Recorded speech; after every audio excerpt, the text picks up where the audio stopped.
guys. What's up mga kolegi? Nandito nga pala kami sa bahay ngayon ni Jinggoy. Nakikita niyo naman, nasa langit, di ba? Ganito siya kalakas. Dadala ko nga po pala kayo sa bagong project po ngayon ni Engineer.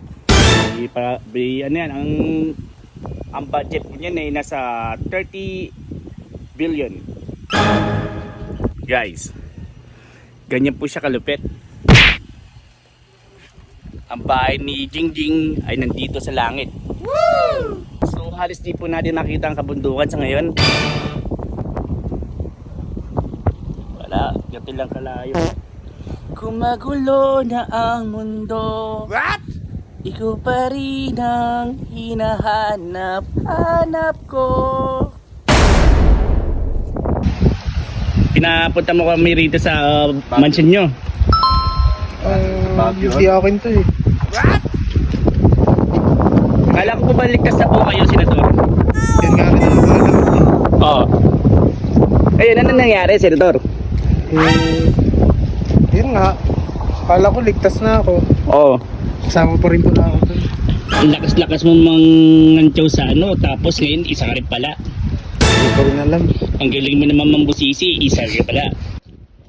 Senator, ang lakas mo talaga. Wala kang pinagkaiba doon sa kaibigan kong engineer. O lahat kayo mga gahaman, ang bahay niya nasa langit. Tingnan yung bahay mo, bunggaro. Alam mo, kita mo yan? Di ko nga po makita eh. Wala yung bad tab ko. Oh, grabe oh. Yan, bad tab ko yan. Bata pala po yan. Tapos yun, magasan ko ng kamay. Tapos, yung mga bago ko pinapagawa na yan, Yes po. yan yung laruan ko ng mga aso. Grabe no. Binigay sa akin nila congressman tsaka nila mayor. Yan, laruan ko ng mga aso. Senator Jingjing, Oh, grabe pala yung mga asset mo rito no. Para mga project mo, mga ghost project, mga kalupaan mo hindi makita. pinalagyan ko ng artificial lang yan. Nilagyan ko. Ang lukas mo naman para tayo na sa no, Ocean Disco. Nagpalagay ako doon ng ano eh. Ng mga yelo para Oh. kala nila pa.